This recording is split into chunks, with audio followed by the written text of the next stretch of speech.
Man, welcome back. Welcome back. Kind of like the old show, Welcome Back, Carter. You guys remember that. I don't want to date myself. But it's your boy, your main man, back here in the studios, in the Ride Studio Live tonight on the one and only The Pull Up Podcast Show. This is episode 114. And man, we got another bang out guest for you tonight. We've been talking NBA, we've been talking college, we've been talking NIL. We've been focusing the last few weeks on international ball, those guys that want to get an opportunity to play overseas. Well, we got a guest tonight. He's got an NBA name, but he ain't that guy you think. This guy is a little bit more important to making sure you get an opportunity to go and do things you want to do to fulfill your dream playing international basketball. But before we do that and introduce this guy to you, Val, drop that beat.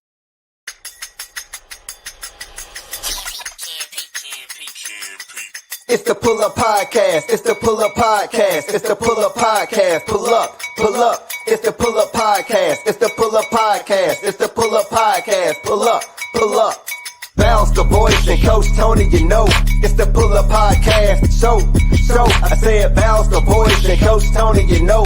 It's the Pull Up Podcast. So, it's the Pull Up Podcast. It's the Pull Up Podcast. It's the Pull Up Podcast. So, it's the Pull Up Podcast. It's the Pull Up Podcast. It's the Pull Up Podcast. So. Man, welcome back to episode 114 on one of the hottest sports podcasts going in the country right now. I'm the one and only host with the one and only Coach Tony. And this is the Pull Up Podcast Show. Make sure you do me a favor, go and like the show, share it with your friends, and more importantly, make sure you subscribe. Tonight, we've got a guest coming to you, man, from the world of international basketball. You know, this guy is just astounded me when I was talking to him about the people he's got in his space of working out. And we're going to talk about the difference that makes a guy go from high school to college to the pros. Because we talked about how to get there, now we're going to talk about how to stay there and stay healthy. He's an NBA, college, and FIBA basketball trainer. He's worked with people like Hakeem Olajuwon, Taco Fall, the one and only slam dunk champion, Mr. Derrick Jones Jr., Sean Elliott of the San Antonio Spurs, Steve Francis, my dude, my guy, Johnny Dawkins, Conzo Martin. Ooh, I can keep going. The list goes on and on. And he's also the creator of Ben X Sports. So we're going to let him talk a little bit about it, and we're going to bring him out. Let's bring out my boy tonight, the one and only Mr. Ben Simmons. Hello. Man, put that check in the mail, man, on the intro, man. Put the check in the mail, man. What's going on tonight, B? Man, it's all good. I'm glad to be here. Appreciate you having me on, man. I'm really honored and privileged. Man, I just appreciate the time you got for us tonight, man. It's really been great. I know you've been busy doing a lot of things, man. We want to jump right into it. Let's talk to you, talk to the people, give them a little bit of background, tell them, where you come from, who you are, and come from there. Okay, well, name is Ben Simmons, the OG, the original Ben Simmons. I go by Ben X, so we'll talk about that a little bit later. But I'm from Indiana, Hammond, Indiana, right outside South Chicago, that area. Yep, grew up there in what we call the region, I'm a region rat. So went to Hammond High School, class of 87, whoop, whoop. Graduated from there, went on to Purdue, what was called Purdue Calumet, Purdue University. It's the Northwest campus now. Right. Grew up in Hammond with some of the best basketball players, and Indiana is was always been a mecca of basketball for fundamentals and things like that. So that's been ingrained into me. Guys like Tion McCoy, who recently passed away, God rest his soul. Played for the University of Texas and Maryland. Joey Wright played at Gaviton at the University of Texas, and I think he went on to play some with the Phoenix Sun and coached over in Australia. So I've been a part of the game my whole life there from that part of the world in Indiana there. I went on to Purdue, played at Calumet, did 4 years there, set numerous records while I was there. I was always a hustler and a good student. So I got on there, set records. I still have records that I hold from 1989 as Oh, wow. most rebounds in a game at 28, most rebounds in a half, a different game at 18. I was the leader in assists at one time and steals as well as rebounds. And, so I've always been a kid and the guy that would go get it, so that came out of the region that I came up in. I hope these kids listen to that. You talk about rebounding, assists, giving the ball up. He ain't talking about scoring the ball. We just talking about the little things.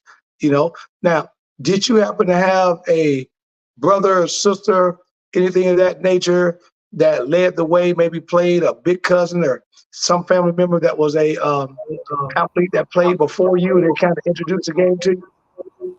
I definitely did. I'm related to the Cummings. So Okay. back in the day, we had like big TC Cummings and his older brother Bernard Cummings, Lee. Yeah, Bernard was a beast. Yeah, those were taught me everything, man, and being able to grow up and have them come out from Chicago and play with us and teach us stuff, was instrumental in my development because they didn't give you anything, and you had to earn it. You had to work hard, but then you also got to see how to carry yourself, at a higher level. Bernard Lee was also played at Purdue, and Terry, of course, played at DePaul, and they just recently retired his jersey. And Exactly. Looking for him to get into the NBA Hall of Fame very soon as well. We still got that campaign rolling. I think I might have give me a group of cats, man. We're going to march on the streets like we got a union or something, man. That's what we got to do. That's what we got to do. Yeah, so I had those guys as well as the guys I mentioned before, like Tion McCoy, Joey Wright. It's just a host of guys. But, the thing about Indiana basketball, and they made movies about us, is that we just had one class when I came up. So it doesn't matter if you had 500 students or 5,000, you had to play each other. So we didn't have this 1A, 2A, 4A, 2.5A, none of that. It was all real and live. So we just had to show up and you just had to play. So that also, though, set the tone for how you approach the game because there were no excuses. But think about that. That was the early days of kind of like, let's go back for a minute. Let's go back to that mid-80s because you was right with me, because I know you was 87, but 86 was in the mix. You know what I'm saying? And you sitting down there with Glenn Big Dog Robinson, my guy. So all these guys are coming out doing the same thing. And in Indiana, you're talking about similar to what the Big Ten used to do. The Big Ten used to have one bracket, one conference. You had to win it all. It didn't matter if you were Northwestern on the bottom or if you were Michigan State or whomever on the top.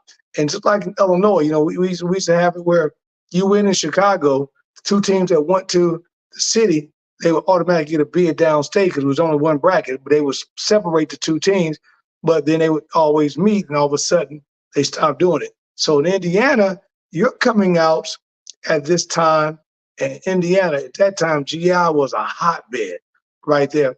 Besides McCoy and you guys, tell me some more guys and Big Dog now, because high school ball down at Gary Roosevelt wasn't no joke either, baby. And Lou Wallace, all of them was tight. Yeah. Herman and Tony Harris from EC. Tony Harris. We were seeing him and his brother jumping over guys' heads like Vince Carter did in the Olympics. We got to see it live in high school. In high school, Tony Harris was jumping over people's heads. And you see it, you couldn't even believe it. And the basketball and the intensity of what we got there has been unmatched. But it's inside of me. It's part of my DNA now. So when I play, when I coach, when I train, that's all part of it. Man, that's awesome. And then when you got an opportunity to get out, did that get an opportunity to take you into the league, or you end up going overseas or something of that nature? Well, what I did was when I finished at Purdue, I decided I wanted to pursue basketball further. So I ended up going down to San Antonio, and I just got down there and was trying to work my way in with the Spurs. With Terry was down there at the time, but Terry had just tore his ACL, so he wasn't really trying to do a whole lot with them because he was trying to figure out the direction his life was going to go in. But I got a chance to get good looks and try out with the Spurs back in the day, And there's a lot of guys there. A lot of guys helped me back then. Tom Thibodeau, who's coached the Knicks, and Okay. Ron Adams, who was coaching with Golden State, and John Lucas, and so many guys that helped me back in the day. Besides Terry, Sean Elliott is still a dear friend of mine who, was one of the first guys I started to train. And so from there, I ended up playing in some leagues. I had an interesting story because I had my oldest son, Josh, I had custody of all through college. And so when I got to San Antonio, I still had him. So I had to be careful what deals I take, turn down some deals that like Turkey because I didn't want to put him out of school. Right. But I ended up playing in some leagues. I did really well in the SBL leagues, Southwest Professional Basketball League. God rest his soul. My man Robert Reed was a coach in that league. He just recently passed away from Houston Rockets. Yes. I got MVP of that league. I won 2 championships there as well. So I've had quite a ride with basketball and learning and teaching. Man, that's awesome. Then the funny part about that is, let's take a step back to Gary real quick. You're sitting there in Gary, one state, one championship, got to win it, got to do it all. And then you got the back door to Chicago, and then you got to cross the lake to Michigan. So it wasn't like you had anything that was easy, man, that was coming up. And I think Damon Bailey was right behind you a few years, right behind you. So, you two talking about a plethora of players, and now all of a sudden you find yourself out and you say, hey, man, I really want to get into this. You go down to San Antonio, jump into it with both feet, and then you got your son. How did that experience make you, or how did it mold you into becoming that person that was going to eventually be Ben X? Well, it started in Gary. There was a school called MC Bennett on 5th, right across from Horace Mann. And I went to this school. It was an all-black school, 100% black, but we were the second or top-rated school in the whole state. I was a third-ranked student at that school, so I've always been a very good student. My mom really pushed education, always told me that, I was better than average. So my job was to really bring home A's. So that, along with the being in a region where there was one class, along with coming up in a church where it was full of faith, all of that kind of molded me into who I am today. And so I look at things from, a positive perspective. I never judge people. Like, I get clients in, they say, hey, what level do you think I am? I say, well, that's up to you and God. I'm not God. So, it molded me in that way, and it prepared me for the clients I have, the people I deal with, and it helped me to really establish myself as, one of the top people in this arena. Oh, man, you should have told him, man, I'm not God. I just played one on TV. Hey, the funny part about that and the training, you at that bottom level. You're now got to tie them shoes up tight and start to meet the young guys that come in. How did you have the opportunity to meet Sean Elliott? What was it, because you got to San Antonio with TC and those guys, and then you and him kind of just hit it off? Well, there was a gym I used to go to and train, and the way I started my training was, I treated it as a job trying to make it into the NBA. So I dedicated 8 hours a day to making sure that I was in the gym 8 hours a day, at least 6 days a week. So one day I was in the gym, I was shooting. There was one other kid at the other end of the gym. He was shooting, and he was shooting wrong. He kept lining his body up wrong. So I walked down there and asked the kid, say, hey, you can't do that. Because to me, it was like, I'm a concert pianist and somebody's playing something and it's in the wrong key, and I couldn't take it. So I went down there to help him out. Kid asked me, his name was Chris Hornbeek. He asked me, hey, you gonna be here tomorrow? I said, I'm here 6 days a week, 8 hours. And so what happened was his dad eventually came and said, hey man, my son is so excited. Whatever you're doing to him, I've never seen him like this. Would you consider training him? And I was starving. I'm a free agent. So I'm like, yeah, I'll train him. And so back then, trainers were making $35 an hour. The man offered me $25 an hour to train his son, wrote me a check. I went in a room, looked up, and started laughing. I couldn't believe this man gave me money to train his son. something I would do for free. And so from that, I started training. And, Sean, them, and all the Spurs were coming to the gym. And I just befriended Sean through, obviously, the relationship I had with Terry and with the Spurs. And, back then I was mostly a glorified rebounder, and, trying to train, trying to do things. But that was my first paying professional client. And, to this day, I still deal and talk to Sean and his lovely wife, Claudia. So, Man, that's funny. We're at the same path, man. I was in the gym hooping, doing the same thing. I remember this like it was yesterday. My guy, Tim Thompson from Los Angeles here, brought me in and had me train his son, paid me the exact same check, $35. And so we got going. Then eventually I started to set a tier to where I was at, man. That's awesome. Hey, we are talking to my main man, my guy, Mr. Ben X, here on the Pull Up Podcast Show with your guy, the one and only Coach Tony. Val, let's pay some bills. We're going to lock out this first quarter and be right back. Let's pay some bills real quick, Val.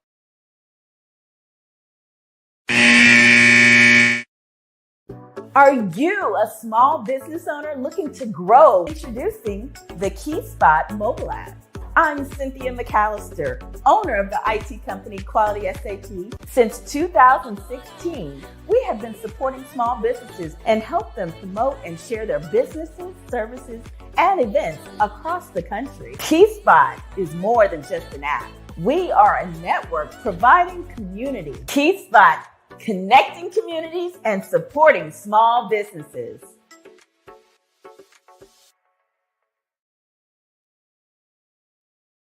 Man, welcome back to the Pull Up Podcast Show. Make sure you like us, subscribe, and share. We're sitting here tonight talking to my guy, the Ben Simmons from Ben X Sports.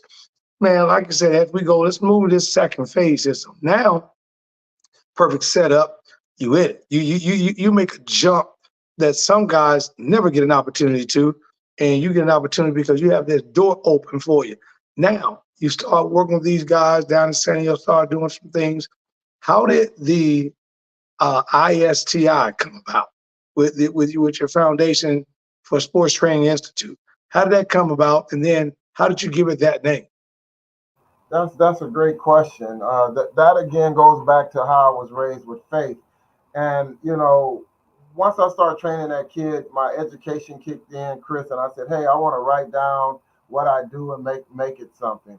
So I decided to open up a company, looked at how to incorporate, but I had to name it. And at that time, I started thinking of all these names, and I was like, well, I started with PBT, personal basketball training, and I kept working. And when you're doing a name, you have to do a name search when you have a corporation. So I would put in a name and it would be taken. I would put in a name and it would be taken. And so it came to me, International Sports Training Institute. I was like, but I don't have a passport. I haven't been out the country. And I grappled with that, and I was like, I'm going to name it International Sports Training Institute, because that's what I want to do, International Sports Training. And I put that name in, and it took it, and I ran with it. We called it ISTI. And that's how I came up with the name, just sitting in the office on the keyboard, trying different names. And, it was by faith, because I hadn't even been out the country, had only been to Canada. I hadn't been across the water, hadn't done anything yet. And so, but I ran with faith. And from there, ISTI grew. And I now have outlets in West Africa and Turkey, people in Bahamas and Spain, and just all across the world because of that. Man, that was you sitting at that keyboard, making sure everything's in the right key. You know what I'm saying? You weren't playing all key. That was good. So from that, Ben X Sports Foundation popped about. Give me a little background on that. What I end up happening is, because that first guy I met, his dad, Hornbeak's dad, was like the president or the CEO of the whole Methodist hospital system of Texas. So it's a big time guy. Well, wow. And he would introduce me to his friends who were over Tesoro Oil, who would introduce me to his friends who were the chancellor of the university. And so I started with these high power individuals, a lot of high network individuals. And then I started with all the NBA guys getting all their kids. And so you would come to my gym. Peter Holt, who owns the Spurs, would be there. Steve Kerr would be there. I'd be at Doc Rivers' house. You know, Sean Elliott, Terry Cummings. I had everybody's kids, but I also had the CEO of Valero. I also had the owner of the Vikings, the owner of the Spurs.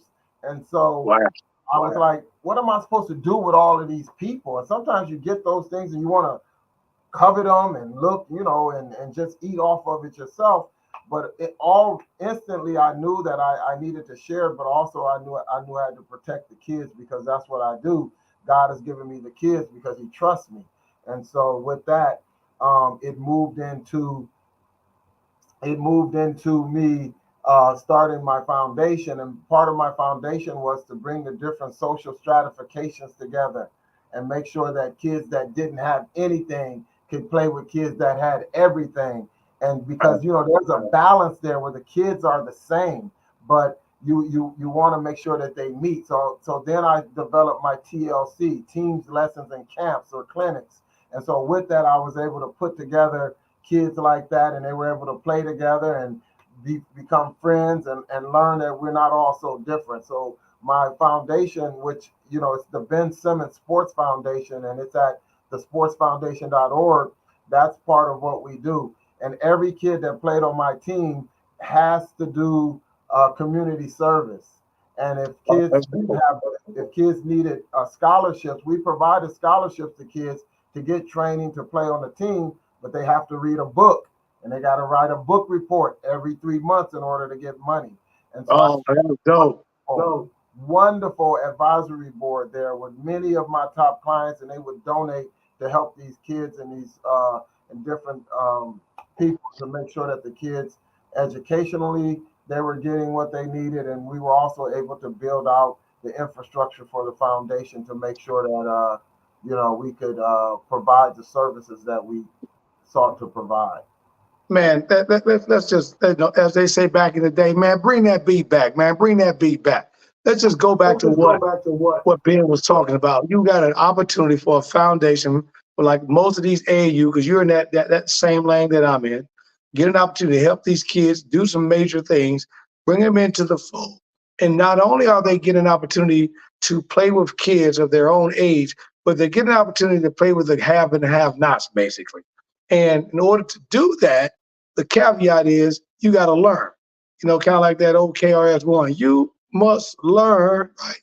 And so these guys are getting an opportunity to sit there, got to read, got to do a book report. Let me tell you something that's funny. So we just got back from Chicago this weekend. I was telling my guys, you know, on my graduation out of college, you know, I was a political science major, had to write a big paper, 150-page thesis, but it took the whole semester, and we did it as 8 to 10 pages a week through my professor. And because of that, it was good because you remember, you and I came out a year apart. You know, Nelson Mandela got released, so I did it on Nelson Mandela and the South African apartheid. But I felt so good because when we were in Chicago in the summertime, we would come down to Gary and go over to Michigan, play in that grade 8 tournament for the summer. That was AAU, but we really didn't travel like that. But Student Foundation always made you read a book a week, and you had to report that book on Saturday morning before you could play. So to hear you say what you're doing with the foundation, man, makes my heart flutter, man. I love that. And I wish more organizations did that, because it would separate those teams, because they start playing basketball thinking that's all it is. And they forget about having a B plan. And sometimes stuff like you're doing incorporates that B plan. True, and we do it for other organizations as well. We charge $25 for a year, and what we do is we set up all of the when the kids have to go and do community service. We do feeding the homeless, we do autistic kids, we work with Special Olympics, and we set all that up for teams where their kids can go in, do a 4-hour shift, and then we give them certificates that they can use to show when they go to college that they actually did community service and it's certified. Yeah. That's a big thing, because, you know, the AAU basketball circuit is, you know, everyone's talking about it, how it's just really torn everything apart with basketball. Yep. And so, you know, we try to do something to help patch it back together.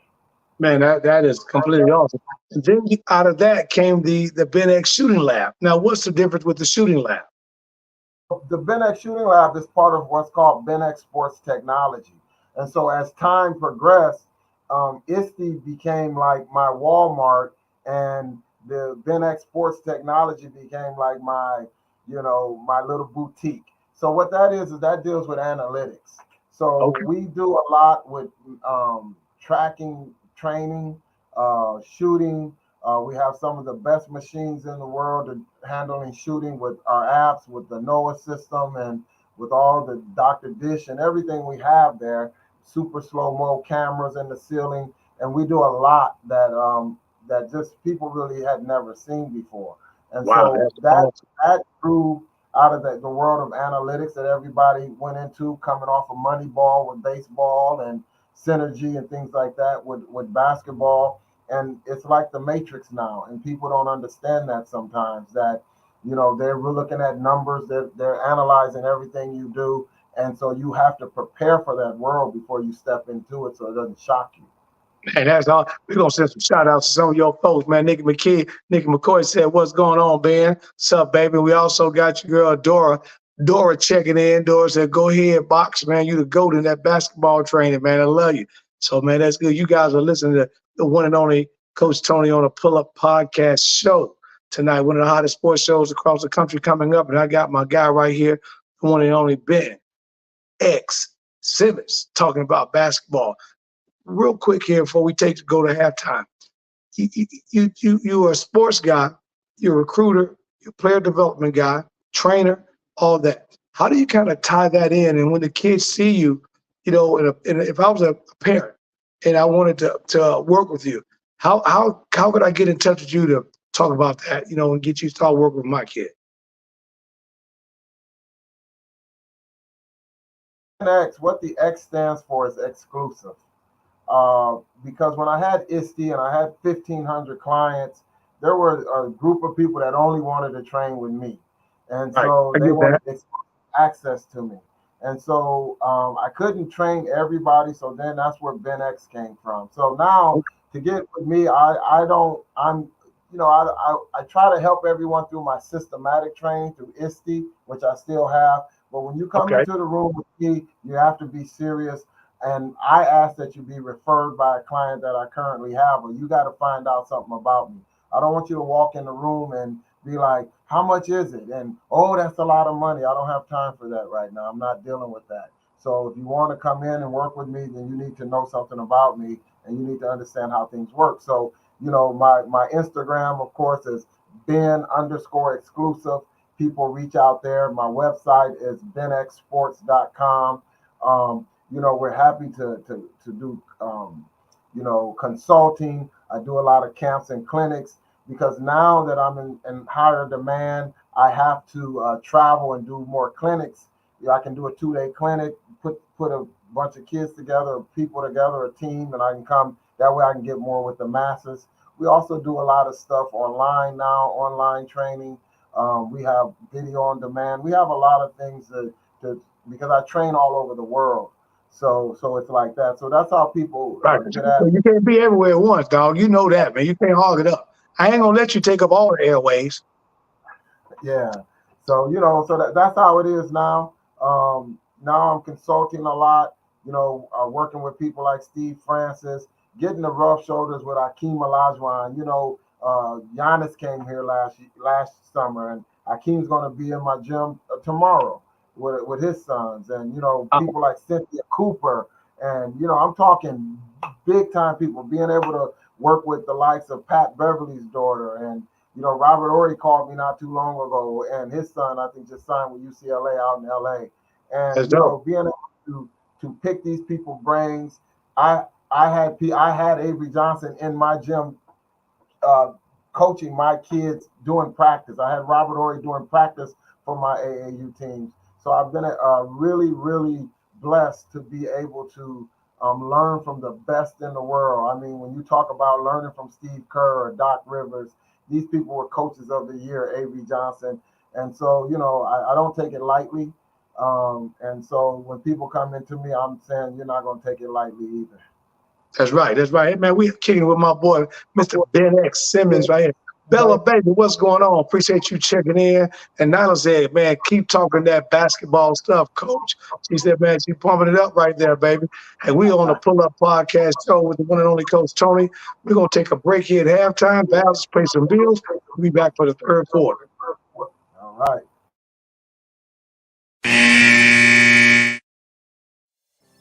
I've always thought about how my mom has supported me in any creative endeavor. How beautiful was it for your mom to be the superhero in your life and show up in your creative ventures with this book? People ask her to sign the book more than they ask me to sign the book. Sometimes I step to the side, I take their picture. And, we have to celebrate our mothers. We got to celebrate our beginning. So she comes out with me. Every event, she is there. Even when I tell her she does not need to come, she will show up in the parking lot. And I'm like, oh, okay, you coming? Okay. I'm like, all right. Right. And she got a bottle of wine in her hand. What in the world? Why are you giving her alcohol? No, I'm just saying. She showed up in the parking lot. She got a bottle of wine, nice wine. She's going to set it down. She ready for the show, Val. You know what I'm saying? Because the funny part about it is, CJ, I've actually talked to Val. I thought about, writing a book myself because my man's in there. But, I love it. And look at Val. My man's in them. My man's in there. But you got to read the book. You got to read the book. But it's a play. CJ, I apologize because Val should have dropped some old Dub C so you could have came out crip walking. You know what I'm saying? I'm not flamed up right now. I got to hold on. Trying to get me shot. Going back to school tomorrow, like I saw you, Miss Charles. I saw you. I mean, I can crip walk, so please, but I'm kind of, authoring right now. You guys are funny.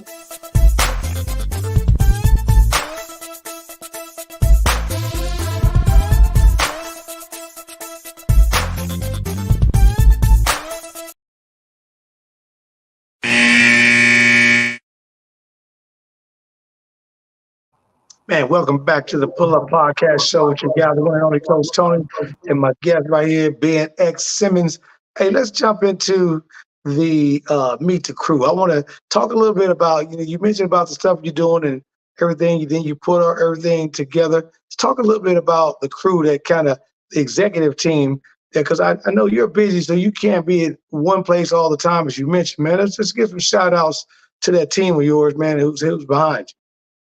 Well, thanks for that. Yeah, you're only as good as the people around you and the management. I have to always shout out my beautiful wife, Crystal Rose, who has really helped me become a better man, father, husband, and really supported me and really supports me, and our two children, Brenton and Zoe, my man, Scott Eaton, who runs a lot of things for me, Gurnell, also coaches the teams. Damla runs our camp in Turkey. She runs the office in Turkey. Terrence Plowden is over operations. So, we have quite a few people that have helped throughout the years. Normally, we were running probably about 22 people in our operations. We got Christina Finney, who's coming on as an executive assistant now. And, so as I travel the world, I end up with different people running the institutes in different places. So like I said, we're in West Africa, in Senegal, Dakar, with ISTE Dakar. We have a big camp coming up in Turkey and outside Turkey, about 5 hours outside Turkey. I'm working with that. I got Bruce Bowen in with that. Hidu Turkalu, who's the sports secretary for the country of Turkey. I get to meet and work with so many people and get help from so many people that it's amazing to say, I'm just a little kid from Hammond and what I'm able to do. My wife and I were blessed to go with Cynthia Cooper when she got inducted into the Houston Hall of Fame. Her, Warren Moon, to sit with Coop, to have her give me a shout out during her induction speech. I turned around and said, yesterday's prices ain't today's prices. There you go. There you go. And and so I've really been blessed with the people that I have around me, the people that help and support the vision that we have. And but thank you for that. Man, hey, let's go. Don't hold back. You guys are checking in tonight on airways as I talk to Ben X tonight on Ben X Sports. Make sure you put those questions in the chat line so Val can put them up as we talking to him about everything from basketball here in the States. Let's touch on a touchy subject a little bit. You and I had an opportunity to talk about it. A lot of people don't talk about it, won't talk about it. We know that President Obama is very, very heavily involved when it comes to the African Basketball League. And he's helping to do some things in the NBA and basketball beyond borders. And when we talk about that and we bring these guys over, obviously the average coach like myself, scouts, high school guys, see these African players are coming over from the Congo and from different places to Florida, the IMGs of the world, Winter Lakes, going out to Sierra Canyon, and I can name about 25, 30 more. Let's talk a little bit about that and what you see in terms of these kids coming over to the States where they're being exploited for their talents, taken away from their natural country, or what's going on in terms of that transition from international to bring them here in the States? Well, there's a lot. I mean, I work so much internationally, and I've brought over so many players, and more than that, my wife and I, Crystal, we have helped so many players, and so you have some horror stories, and everyone means well most of the time, bringing over a kid or helping a kid get over. But what some people don't understand is that just because some of the kids speak a different language, they think like because they don't speak English or something that they don't understand, or they don't have the same concepts in their own language. And so I've seen a lot where kids have been brought over. If an example would be, someone's recruiting a kid, they're watching them online, the kid gets here and the kid is not what they thought. Well, you done paid money to help the kid get his passport, get his embassy interview, help him get his ticket. He gets here and he's not what you thought. And then what do? Because now you basically adopted a kid if you're the host parent. And, because a lot of these people come from places where they don't have money. And their hope and dream is to get to America and play basketball and be in the NBA or something. And so these kids get really taken advantage of, and they have people they're in homes and situations where they're no longer wanted. They're not able to help the people to fulfill their vicarious needs. And so people kind of treat them like trash, and they'll throw them away. They'll threaten them. Oh, I'm gonna send you back. I'm gonna send you back home, and I'm gonna take away this. Or kids are not eating, or kids are not going to school, or kid gets hurt. A lot of things happen to these kids, and it's unfortunate, and myself and my wife, as I said, we've helped out many kids. I have good friends of Bill Radcliffe in Miami that helps out a lot of kids, and you see it a lot. It's unfortunate, and it's really something that the way it's like it can become something really bad. So it's everyone doesn't understand the details of what it takes, and a lot of people have these thoughts of everything's going to work out. But the old adage, prepare for the worst and hope for the best. And so with dealing with kids and understanding that their lives and they have parents and they have hopes and dreams, they're not going to be perfect. So it takes a very patient person. But a lot of times the kids are really exploited. Man, that's crazy. I sit here just thinking, I'm glad, God kind of blessed me a little bit on the smaller scale here in the States, doing the same thing, being able to grab some of the kids and do the same thing, taking kids back home, projects, sometimes paying for their road trips, asking people. I just talked to a couple of sponsors that love what I'm doing in the program, help out a few kids this weekend. Let's touch on one particular player I had an opportunity to meet. One of my mentors is none other than Johnny Dawkins himself down at UCF. I got a chance to meet Coach Dawkins when he was at Stanford several years ago, and he opened a door. I met him, in one of the AAU events in Arkansas, and that's how they led me getting out to Stanford. Talk a little bit about Taco Fall. That's one of your close guys that you did some really close work And for those of you that don't know, Taco Fall came over from Africa, played here in the States, played at University of Central Florida, then went on to play for the Boston Celtics and whatnot. So let's talk about him for real quick on that. That's a great point. I was with Taco just yesterday, and I was up in Chicago with him, and the day before yesterday. Well, Taco was a kid that with my ISTE Dakar, when I have my corporation set up in Dakar, and I brought Taco into ISTE Dakar and decided to bring him over. Now, no one at that time wanted me to bring Taco over. They said, "Oh, he's no good. He's too old to try to teach," and all of these things. Well, we decided, we're gonna bring Taco over, and I brought him over. He lived in our house. We had to kind of hide him because he was so tall that he was attracting so much attention, but we didn't want him to get overwhelmed. I was working out with Hakeem at that time. Hakeem was working him out, telling me, "Yeah, keep him away from people right now till he's ready."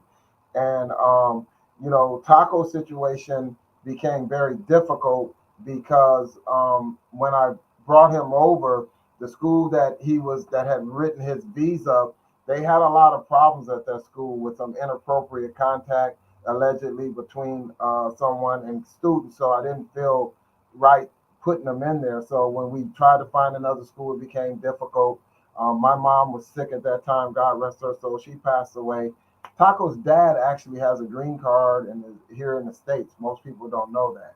So Taco was then sent over to his dad, and then he ended up getting down to Florida to go to school, and ended up with Johnny that way. And so it was quite an ordeal for him to go through all of that because his paperwork got messed up. Things, really, really went south. But I knew he was 7'6", and I know America and how we love money, and so they were finding Right. You can teach height. Yeah, you can't teach that. But Taco is now him and his fiance, and they have 2 little girls. So I know Sophia, I forget the other one's name, and beautiful. And we were talking just 2 days ago, sitting there with him and his family, and thinking how I first saw him on that ground, we call it, in West Africa. Right. And he couldn't run from free throw line to free throw line, to now seeing him in his 580 Mercedes, playing, been in the NBA, playing in China. It just makes you proud to see the things that they can accomplish, and you can accomplish, and it's awesome. But the trials are real, though. The things the kids have to go through are real. But Taco has been quite a shining star in that regard. Man, that's awesome. Then your girl, Dora, said Taco is such a nice guy. So she must also understand the whole situation. I mean, that's good. You get that opportunity to touch these kids firsthand, and you get an opportunity. A lot of people don't get the chance, like you just mentioned a while back. I work with the average guys here. There's some big names I get thrown, but when you get a chance to work with these kids from NBA stars that already, they could be like, I don't need Ben. I got a goal at my house. I can do my own work, blah, blah, blah, blah. But they trust the process. That's the key. You got the process. So they trust the process. And you've made that. Do you see that when you're talking to some of these guys about the process?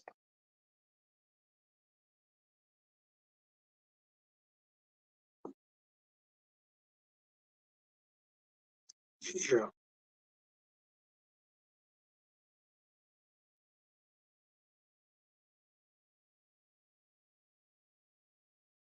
I got you. Okay. There it is. There we go.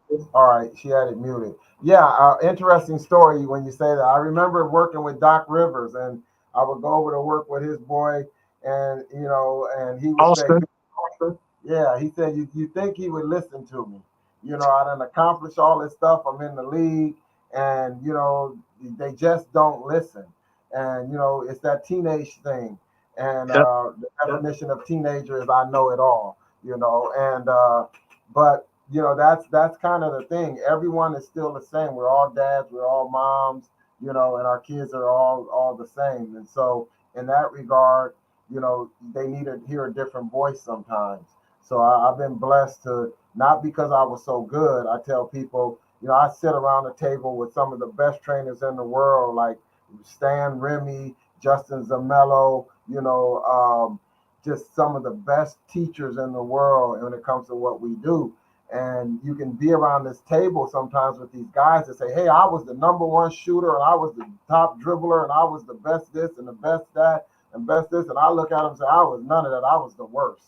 But I tell you what, I learned to be really good, and I know the process, and I know what it takes. And that's what helped me to teach your kid, because your kid is struggling or you're struggling. And I can help you fix that struggle because I fix mine, and I have a process on how to do it. And so I think that's one of the things that has set me apart. And people respect that at every level because they respect success. They respect when you have something that they can quantifiably see. And so that's where the analytics come in. That's when it comes in what we do. And so, I'm glad of the things that I've been through, the trials and tribulations, because that is what has helped me to be successful today. And that's great, man. We are sitting here talking to my guy, Ben X, from Ben X Sports. Fal, we're going to take this last payment today. Ben, you got to pay them bills, man, to keep everything rolling, man. So let's take this break. We'll be back after the fourth quarter on the Pull Up Podcast Show with your one and only Coach Tony. Are you a small business owner looking to grow? Introducing the Key Spot mobile app. I'm Cynthia McAllister, owner of the IT company Quality SAT. Since 2016, we have been supporting small businesses and help them promote and share their businesses, services, and events across the country. KeySpot is more than just an app. We are a network providing community. KeySpot, connecting communities and supporting small businesses.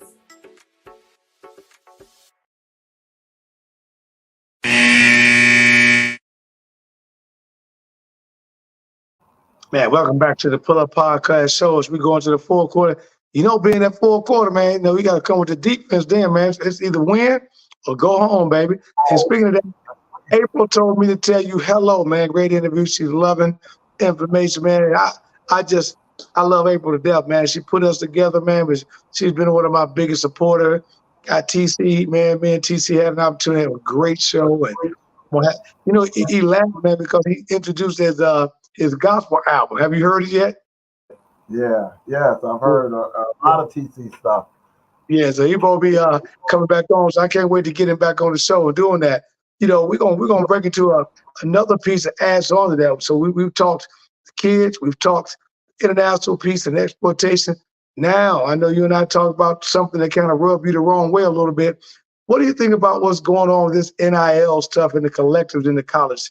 Because right now, for those that don't know, the NIL, name, image, likeness, gives us the opportunity for these young men and women to get paid. This particular year, the women exploited that greatly. And I am pumped up because, Ben and I came through the school in the 80s and we were getting that stuff under the table. Now they're getting contracts, and it's been great, especially on the women's side of the house, who, as you saw, Caitlin Clark, #1 draft pick, and she signed for $300,000. That's like less than what the NBA guys make in taxes after they signed for 1 year. And they were going back and forth about Nike and the State Farm and the Gatorade deal. She's got on the table for $28 million. I'm glad because of her and Angel Reese and Cardosa and a couple other people. And Cardosa is another one of those players as well. Ben came over here from the islands, with nothing. They couldn't do anything, and now look at her. So talk a little bit about the NIL collectives. Well, it's interesting because, a lot of that came about with things like the O'Bannon brothers and suing over and for me, people say these athletes making all this money and they're making $40-50 million a year, but in the NBA and things. But you have to understand, in college they're able to pay those guys that money because the owners are making that kind of money, and they're making that kind of money a lot of times because they sign these huge deals with TNT for $5 billion, and then they get to chop that up, and so they all of the owners are getting this money. Now, we're not talking about the ticket sales and the product sales and all the other revenue streams they have. That's just from the media. And so with college, it's been going on for years. And so now people want a piece of that. So they were complaining and saying, hey, you got to make them employees, you got to do this. And then someone said, hey, let's give them NIL money. But really, that's nothing. That's, to me, that's like people going from not eating at all. While you're eating filet mignon and steaks, you're giving them hot dogs. And if they hadn't eaten, that hot dog's gonna taste pretty damn good. Oh, give me my NIL, but you ain't gave them none of the steak yet. NCAA still has all the steak. They still have all of the money coming from the TV revenue and things like that. So they haven't given up one penny. That's not money coming out of their pocket. That's money coming out of the collective's pocket, which to my understanding is a group of companies that come together from each school. Now, if you go to a school with a great endowment or great history with a lot of successful people, you have then the ability to have a bigger collective, and so you can attract more better stars or people to your school from high school because you can give them more money. But if you've been historically held down and you don't have that backing or those people that have an alumni like that, then you're at a disadvantage again. So it's just another class system is how I see it. But I still think it's like they're not giving up anything. NIL is not costing the NCAA a penny, but they're mandating it still.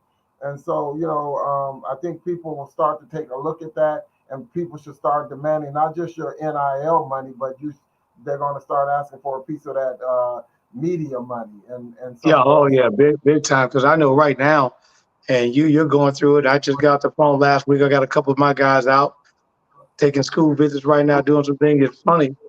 I wish when you and I was, signing papers, we got a chance to take a school visit, and part of the school visit was about how much money I was going to make. That's where these guys at today. They're getting that opportunity, to sign. People talk a little bit about what happened with the Coach Saban with Alabama, and I talked about this on the podcast several months ago before he retired. He took his wife on his school visit. He always checks and balances. And he goes into this kid's house, Ben, and the kid doesn't talk about, the position and what he's going to learn at Alabama and maybe possibly get a degree and, whatever situation. First thing the kid says is, hey, man, how much my NIL worth? And Coach Saban's like, what? And so basically, when he walked out the house, he told his wife, I'm going to go to the office tomorrow. I'm going to write my letter if I'm going to retire, because if I'm at the point already where I got to go recruit and sit in a person's home, and I'm not talking about the University of Alabama, the football program, and what we can do for you, I'm talking about how much you're going to get up front, then I'm in the wrong space. And that goes back to what you just mentioned a moment ago. If we're talking about those collectives, most of the time, Ben, those are those boosters that have graduated years ago that may be head of Chase Bank or Bank of America or whatever it is, State Farm agencies, and they're coming back. They're making the kids think, hey, they're getting a lot of paper when they're really not, because the top of the iceberg haven't even been scratched. I'm muted. Yes, I get that, but I also would say to somebody like a Nick Saban, like when you go to do your contract, do you talk about money, or do you talk about how Alabama's going to help you and this and that? I think he walks in there and he talks about money with his contract. So these kids need to talk about money when he walk in their house too. I mean, that's kind of how I see it. And because they have all that money, they're pocketing that money, they're keeping it, and it's like modern day slavery. It's like we out here picking cotton and you out here getting all of the benefits for it. So, I mean, it's something that has to be done. People can say what they want, but at the end of the day, Nick Saban was one of the highest paid coaches in the world. When it comes to, especially in American football. So, it's easy to say those things when you have it all. But the reason you got it is from all these kids, that it was built on the back of these kids to win those championships. And those kids could lose their scholarship if they took $1 from somebody for an autograph. So that was exactly anyway. So, I'm not a big fan of that or that position myself. Yeah, that's great. Touch a little bit on how and what you see the new wave of these girls, the Caitlin Clarks and the Angel Reeses of the world. And now you got a girl, Rice, coming out of UCLA. You got Juju Watkins coming behind her. You got a lot of these ball players, and girls basketball is on the rise. I can't wait. The NBA has been behind them the last few years. At first, they weren't supporting them the way they should have. I think, Ben, if the NBA had supported the WNBA for the complete 25 years, you would have probably seen a big change. I know I was listening the other day to one of the announcers talk that it took the NBA, I think, roughly 20 or 25 years from like 1960 to 80, 85 to Jordan and Magic and Bird and Dr. J and that 82, 83, 84, 85 series to really turn the NBA around. And now the WNBA is at that quarter century as well. And hopefully start seeing these contracts.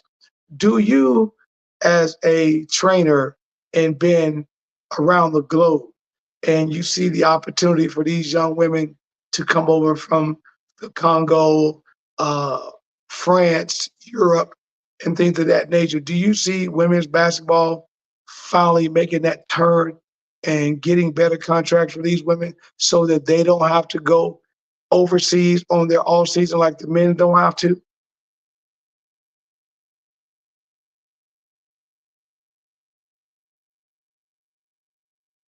Oh, get your mute on.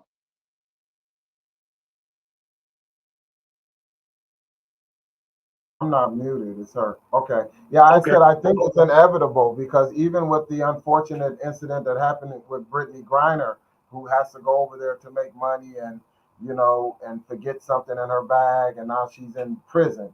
I've had the honor to work and train Kelsey Plum, Olympic gold medalist, and she was the all-time leader in NCAA scoring and in Washington. And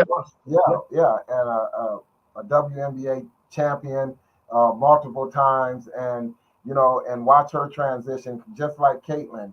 And it's inevitable that it's going to happen for the women. I think it's about time. I've always enjoyed watching the women play because they take it so personal, but they are so damn good. And for me to be able to rub shoulders and learn from a person like Cynthia Cooper, you got to get Cooper on the show, man. You got to get Cooper on the show. You got to get Steve. I've been wanting to get on the show, man. I had Travis from Caribbean League last week, and I said, man, I got to get Cooper on the show. I've been trying to get Cooper. So you got to let him know. She's a wonderful speaker. And, but to be able to see where things have come in and where they're going, where they've come from, and understanding that the NBA is kind of taking it up, but again, it's in the money. So as long as the money's there and people are supporting people like Caitlin and all the young ladies and women that are playing, then it's inevitable that they get a piece of that pie as well in the future. And that's awesome. And then the funny part about it is that looking at the NBA itself, before we talk about the finals, this just came across tonight, right after you and I were talking. They said that the NBA had measured out Lil Bronny, and he measured out 3 inches shorter than what USC had measured. USC had measured 6'4", and the NBA measured him out as 6'1", and all that. And now, supposedly, his stock has fallen roughly about a late first round, early second round draft choice. The question I got for you, and this is a scenario I just gave this past weekend. If I'm Lil Bronny, I'm already making 12 to 15 million right now, right? Between Nike, the Beats, and a couple of other things. And I'm just coming off of a heart condition situation. We understand this with Terry. TC was talking to this about his situation.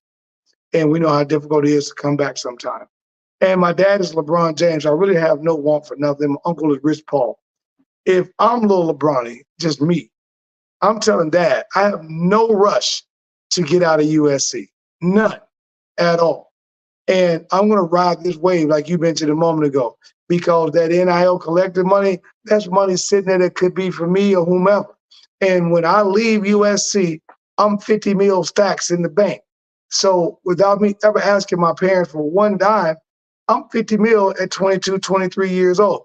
Now, when I get to roughly my junior year, depending on what it looks like, I'm going to say, hey, Dad, can you call Uncle Paul and let him know what I want to do is jump into the agency business, and I would like for you to make Juju Watkins my first client and make baby brother, right, because we know baby boy coming up, as my second. And then I'm going to jump to the agency game, not worried about my heart condition, not worried about trying to run that 48 minutes, 94 feet in that NBA, and who knows.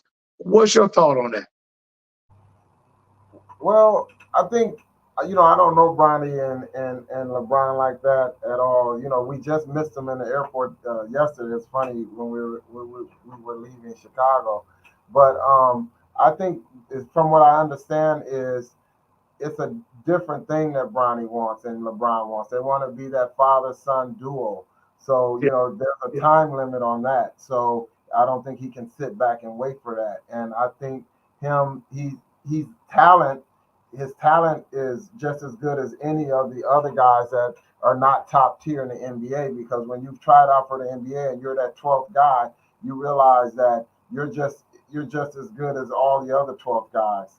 Right. And so and you also know if you had anything to do with the NBA, but that 12th guy is very political. I'm not saying anything, but there are guys, stars whose brothers are in the league that maybe wouldn't be in the league if they weren't stars like they are. I can tell you a couple. Anything wrong with Bronny getting in the league and using his dad and the leverage of Rich Paul and his dad to get in the league? He should use it because everybody's been using it all the time before. And so you use everything you can to help out your family. And there's nothing wrong with that, because when they lace him up and put him on the court, he's going to do just as fine as any other guy that's at his stature in the league. That's how I feel about it. As far as his measurements, Bronny, you should have never let them measure you at the combine. Right. I said, I ain't doing that, because they measure these guys and they make them take off their shoes, but you don't even play barefooted. So why am I gonna take my shoes off? So some things you gotta push for, but I wouldn't have let them measure me. And but I do respect obviously LeBron, what he's done for the league, and I hope that he gets to play with his son. I think that he's called it into existence, and I hope just like with the balls, where that dad, he called it into existence, get all his sons in the NBA. I think LeBron, do whatever you can to get him there, because we all want to see it and we're gonna support it. Hey, that's good. Speaking of support, you got to jump on here tomorrow night, man. Monday nights is sports, but Tuesday night we talk entertainment and music and all that. Man, we're gonna talk some entertainment music. We're gonna bring up that touchy subject on Diddy. Again, man, and talk a little bit about that's me and my co-host Val, the voice, as we talk a little bit about that as well. Man, this has been absolutely awesome, man. Before I let you go, baby, I need to know one thing though. We got the NBA finals that are rocking and rolling right now. I told everybody last week, the winner between Denver and Minnesota will meet Boston in the finals. And that was going to be the NBA finals. For promotional purposes only, what do you think about those? Man, I think this Dallas and Minnesota thing is going to be a whole war.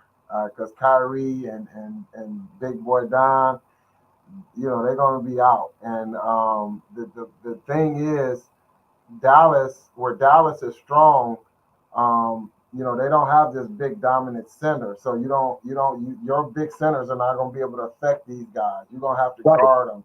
So and I think it's going to, with Kyrie, the magician, man, they're going to have to try to hold him, and a lot of guys have, and ain't nobody done it yet. So it's going to be interesting to see. But we all. That would say he's going to hold it down. Baby boy say he's going to lock it down. Well, we'll see. They have said it. But the other thing is, my guy Chris Hines is with the Timberwolves as a coach there, and Chris has been with Isti. We took him to Spain twice when he was in high school to play. So I'm supporting whoever. I just like good basketball, but no matter who comes out of that, it's going to be hard to beat Boston, especially if Porzingis back yet. When he gets back, that's going to be a tough deal.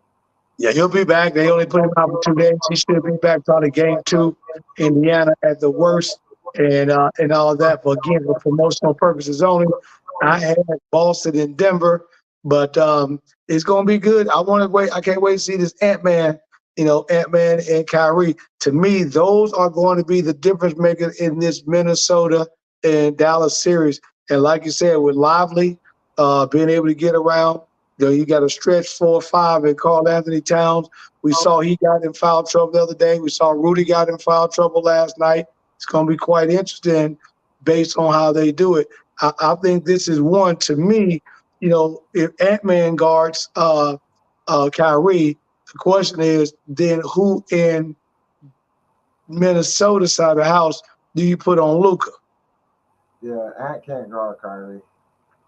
He can't guard. This about to be fun. It's going to be too much energy, and Kyrie, he's too smart. You can't take him full court like you could do, my man at Denver. You can't do that because you're going to be playing 5 against 4 if you pick him up 94. And it's going to be interesting. But I don't know that Dallas has anybody who can guard Ant-Man, So it's going to be a scoring thing. It's going to be fun to watch. Excited for the NBA in that regard, that we have some new blood up here, and we're going to have, a different champion this year and, something to talk about. So it should be real good talk. So I'm putting you on the spot. I need one. Give me one. Who wins this ring? I will go with Boston. Okay, Boston said, you guys heard it right here. You've been talking to my main man, Mr. Ben X Simmons, the real, as he said, the real Ben X. And man, this has been great. Thank you guys for tuning in here on the Pull Up Podcast show. Don't forget tomorrow night, tune in to Interludes Talk on Tuesday with Val and myself as we talk a little bit about P. Diddy. And once again, if you want to learn and understand how to make brands, athletes come together, make sure to tune in and log in to my sports agency, the Rise NIL Sports Marketing Agency. And you can catch that at www.therizennil.com. And we're going to make sure that you get the information that you need to know. This has been Coach Tony in the Pull Up Podcast show and my guy. So make sure, don't meet me there, beat me there. And tomorrow night on Interludes, my girl Val the Voice is back in the house. And, you get an opportunity tomorrow, Ben, check out the show a little bit. April's always sitting on the show with us, man, and all that. Yeah, no, I'd love to. Thanks for having me on. I look forward to traveling. I got a big camp, coming up in Turkey in July, and we got a lot going on in Hammond. We're at June 29th with the Tion McCoy Memorial. We got camps here in Houston. Got a lot going on. So, people can find me online on Instagram, Ben_exclusive. I appreciate the opportunity to talk and to, pick your brain and to listen as well. So a great show you have here, and thanks for the opportunity. Yeah, you heard me, Ben_exclusive, man. As my boy said, this is an exclusive. So you got to get it up. Hey, it's been the one and only Coach Tony on the Pull Up Podcast show. You know my words. Peace. And I'm out.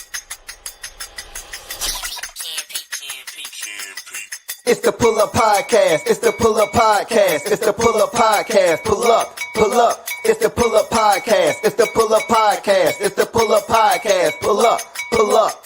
Bounce the voice and Coach Tony, it's the Pull Up Podcast show. I said bounce the voice and Coach Tony, it's the Pull Up Podcast show. It's the Pull Up Podcast. It's the Pull Up Podcast. It's the Pull Up Podcast show. It's the Pull Up Podcast. It's the